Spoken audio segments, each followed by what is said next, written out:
प्यारे विद्यार्थियों, पिछली क्लासेज में हमने सेल एवं इसके सेल ऑर्गेनेल्स के बारे में पढ़ा था। आज हम पढ़ेंगे सेल डिवीजन।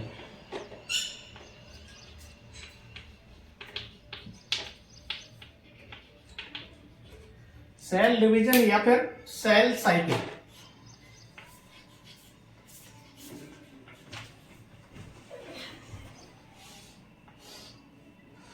सेल डिवीजन अर्थात सेल में यानी सेल डिवीजन एंड डिवाइड होना, सेल का डिवाइड होना अर्थात पेरेंटल सेल का से डॉटर सेल का फॉर्मेशन होना ही क्या कहलाता है? सेल डिवाइड कहलाता है, सेल डिवीजन कहलाता है। और जो पेरेंटल सेल से डॉटर सेल बनने के दौरान जो टाइम लगता है, जो पीरियड लगेगा, उस अवधि को क्या कहेंगे हम? सेल, संपूर्ण प्रक्रिया क्या कहेंगे? संपूर्ण प्रोसेस क्या कहेंगे हम? Cell cycle. पेरेंटल सेल से डॉटर सेल्स के फॉर्मेशन की संपूर्ण प्रक्रिया क्या कहलाएगी? Cell cycle. यदि हम सेल साइकिल की बात करें तो जो सेल साइकिल है इसको दो भागों में क्लासिफाई किया गया है,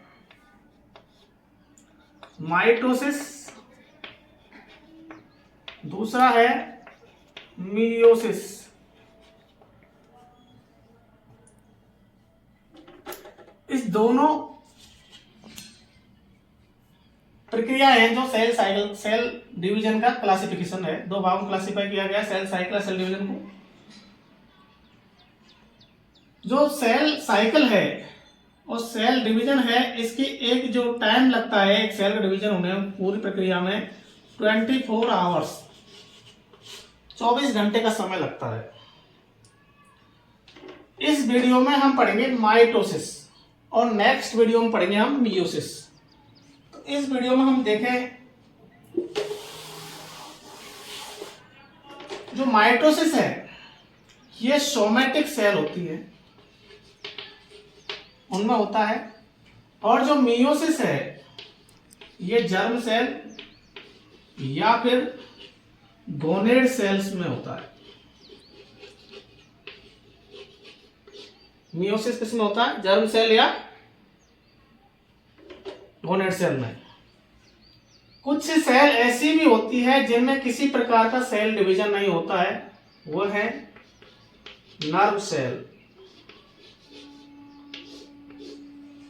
नर्व सेल में किसी प्रकार का सेल डिवीजन नहीं होता है। आरबीसी में भी डिवीजन नहीं होता है, मैच्योर आरबीसी। आज हम बात करेंगे किसकी? माइटोसिस की।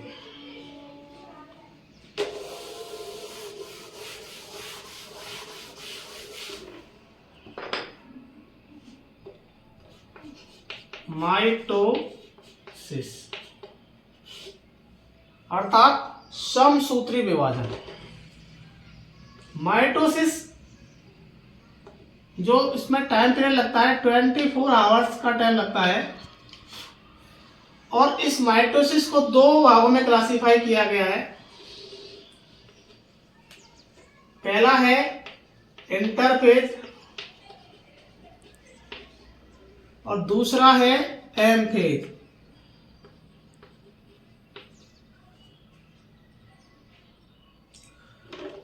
जो इंटरफेज है इसमें अप्रोक्सीमेटली 23 आवर्स का टाइम लगता है, अर्थात जो 95% टाइम है वो इंटरफेज में लगता है सेल डिवीजन में।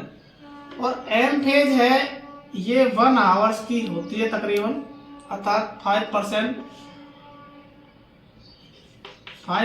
अप्रोक्सीमेटली टाइम लगता है एम फेज में। यदि हम इंटरफेज की बात करें तो इंटरफेज को 3 भागों में क्लासिफाई किया गया है। इंटरफेज को 3 भागों में क्लासिफाई किया गया है।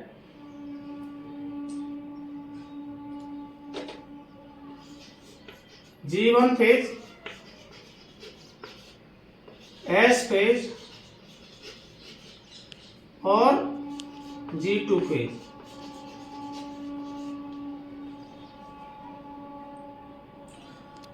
जो G1 फेज है, G1 फेज यह सबसे लॉन्गेस्ट फेज है, यह सबसे लॉन्गेस्ट फेज है। इसको गैप 1 फेज भी कहा जाता है, गैप 1 फेज भी कहा जाता है। इस फेज में सेल की ग्रोथ होती है और क्या होता है, प्रोटीन का सिंथेसिस होता है, प्रोटीन सिंथेसिस का कार्य इसमें होता है। जो एस फेज है,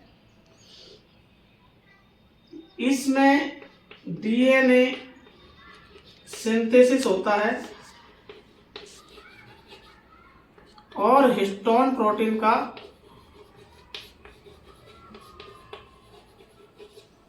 फॉर्मेशन होता है। जो G2 फेज है, जो शेष ग्रोथ रह गई है, इस G2 फेज को गैप 2 फेज भी कहा जाता है। इस फेज में सेल मैक्सिमम ग्रोथ करती है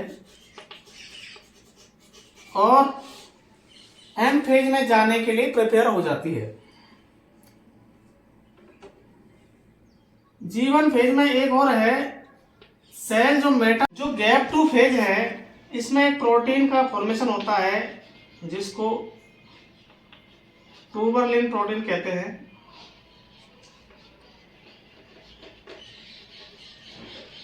इस फेज के बाद जो सेल है वो एम फेज में पहुंच जाती है। जो एम फेज है, इसको 2 भागों में क्लासिफाई किया गया है। एक तो कैरिनोटाइप फेज, जिसमें कैरिनो काइनेसिस होता है, और साइटोकाइनेसिस। जो कैरिनोसाइटोसिस है, इसको 4 भागों में क्लासिफाई किया गया है। कितने भागों में? 4 भागों में। प्रोफेज, मेटाफेज, एनाफेज और टीलोफेज। प्रोफेज, मेटाफेज, एनाफेज और टीलोफेज। और साइटोकाइनेसिस, ये लास्ट फेज का जो इस सेल डिवीजन की लास्ट स्टेज है, साइटोकाइनेसिस। यदि हम इसको एक सर्किल से समझना चाहें तो कुछ हमें इस तरह का सेल डिवीजन दिखाई देगा।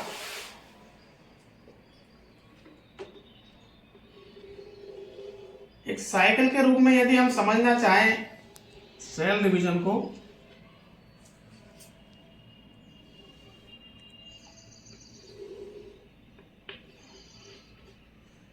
ये हो गई एम फेज और ये सभी हो गई इंटरफेज। जो इंटरफेज की ये हो गई G1 फेज, ये हो गई S फेज और ये हो गई G2 फेज।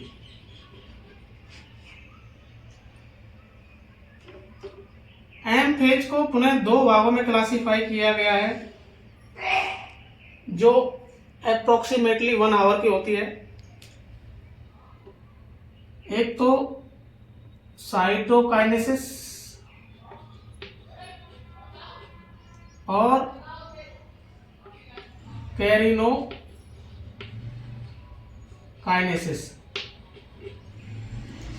जो कैरिनोकाइनेसिस है, इसको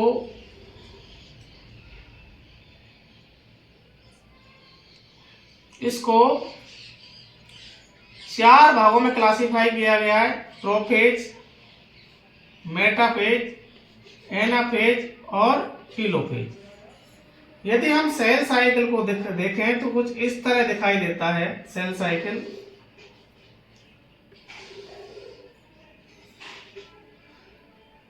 यदि कोई सेल डिवीजन के लिए प्रिपेयर नहीं होती है तो यह G1 फेज में नहीं जाकर इस फेज से बाहर निकल जाती है, जिसको कहते हैं G0 फेज या फिर रेस्टिंग फेज कह सकते हैं, रेस्टिंग फेज या फिर कह सकते हैं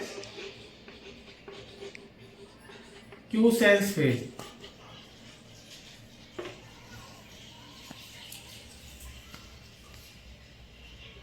जो रेस्टिंग फेज G0 फेज में सेल्स होती हैं वो सेल्स ऐसा नहीं है कि वो डिवीजन के लिए तैयार नहीं होती हैं, आवश्यकता अनुसार डिवीजन के लिए में जा सकती हैं। अब बात करते हैं हमने पढ़ लिया इंटरफेज, अब बात करेंगे हम एम फेज की। एम फेज में सभी को हम डिटेल से समझते हैं।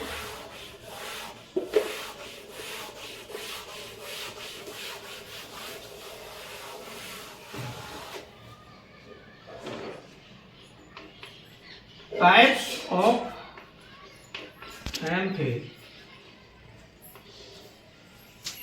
टाइप्स ऑफ एम फेज में जो पहला है कैरिनोकाइनेसिस।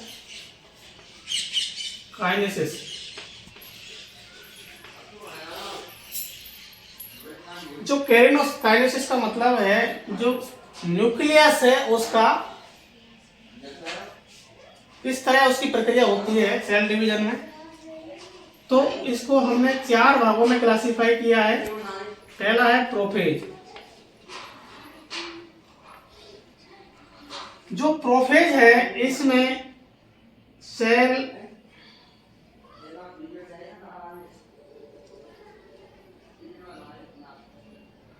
में प्रेजेंट न्यूक्लियस की मेम्ब्रेन डिसअपियर होने लगती है और न्यूक्लियस के अंदर क्रोमेटिन पाए जाते हैं। क्या प्रेजेंट होते हैं? क्रोमेटिन, डीएनए प्रेजेंट होते हैं। डीएनए के बीच में क्या होता है? सेंट्रोमियर होता है, सेंट्रोमियर। यह जो एस फेज थी उसमें क्या होता है, इसका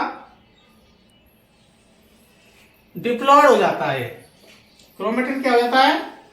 डिप्लॉयड हो जाता है। डीएनए डिप्लॉयड हो जाता है। डीएनए का एस फेज में डिप्लॉयड हुआ था। यहां पर क्या हुआ है? न्यूक्लियर मेम्ब्रेन डिसअपियर होने लग गई है और जो सेंट्रोसोम है वो क्या होता है, जो सेल में प्रेजेंट होता है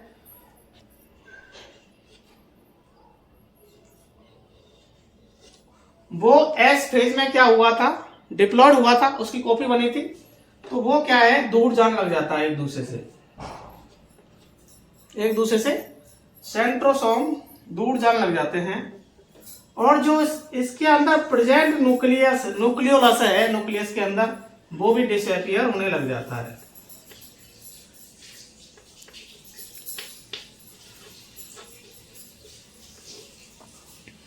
और इस तरह यह प्रोफेज फेज किसमें जाती है? मेटाफेज में। तो प्रोफेज में क्या हुआ? न्यूक्लियर मेम्ब्रेन डिसअपियर हो गई थी और जो डिसअपियर होने के कारण जो सेंट्रोसोम है वो डेंस हो जाते हैं और जो सेंट्रोमियर है वो एक दूसरे के विपरीत ध्रुवों की ओर जाने लगते हैं, विपरीत ध्रुवों की ओर जाने लगते हैं। मेटाफेज में क्या होता है?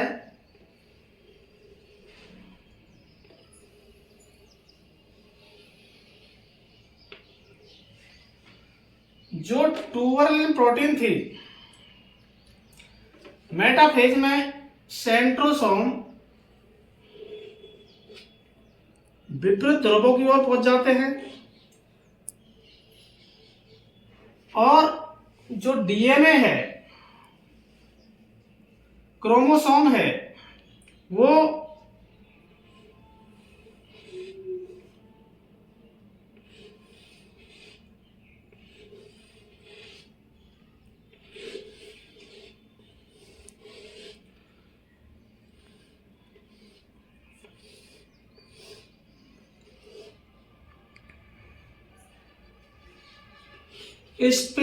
ये है स्पिंडल फाइबर्स जो ट्यूबरलिन प्रोटीन के बनते हैं।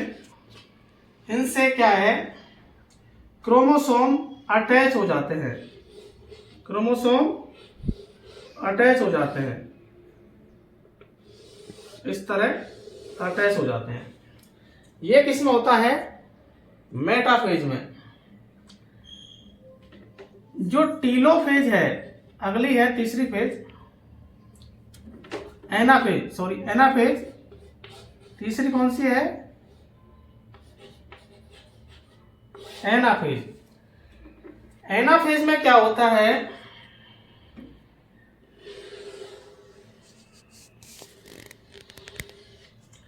एनाफेज में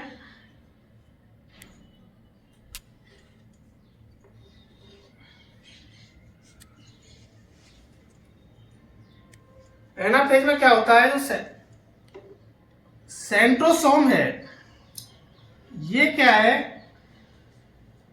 एक तरह से इसके स्पिंडल फाइबर कॉन्ट्रैक्ट होने लग जाते हैं, जिसके फलस्वरूप जो क्रोमोसोम है इन पर दबाव पड़ता है, और क्रोमोसोम पर दबाव पड़ने के कारण जो क्रोमोसोम है वो अलग हो जाते हैं।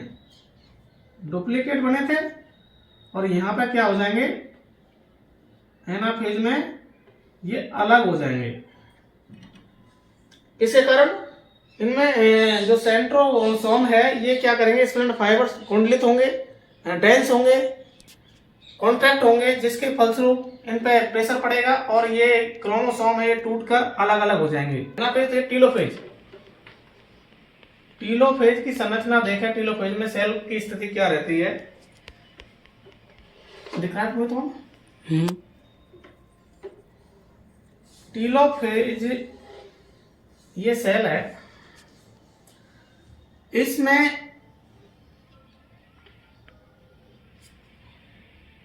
एक तो जो न्यूक्लियर मेम्ब्रेन है वो वापस आ जाती है, न्यूक्लियर मेम्ब्रेन क्या आ जाएगी, वापस आ जाएगी,